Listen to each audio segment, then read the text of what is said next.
بسم اللہ الرحمن الرحیم۔ پیارے دوستو، آج ہم افیکٹو ٹمپریچر یعنی کہ مؤثر ٹمپریچر کے بارے میں پڑھتے ہیں۔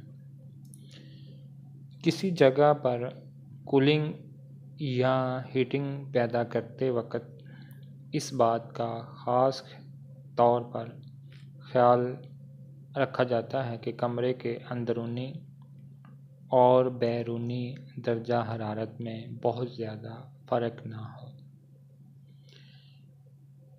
کیونکہ کمرے کے اندرونی اور بیرونی درجہ حرارت میں بہت زیادہ فرق انسان کی صحت کے لیے نقصان دہ ہوتا ہے، یعنی کہ انسانی صحت کو خطرہ ہوتا ہے۔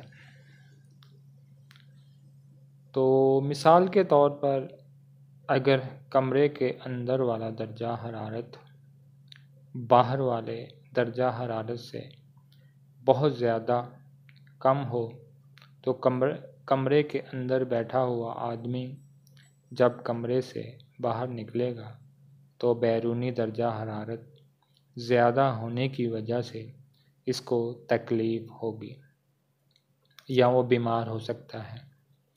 تو پیارے دوستو، اسی طرح جب کوئی شخص یا آدمی باہر والے سخت گرم ماحول سے کمرے کے اندر والے بہت ٹھنڈے ماحول میں جائے گا تو یہ انسانی صحت کے لیے خطرناک ہوتا ہے۔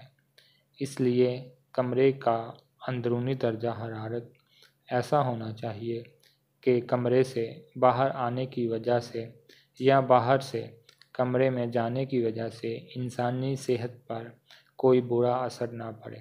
ایسے درجہ حرارت کو افیکٹو ٹمپریچر یا مؤثر درجہ حرارت کہا جاتا ہے۔ جی پیارے دوستو، آج کے لیکچر کا آپ کو کافی علم ہو گیا ہوگا۔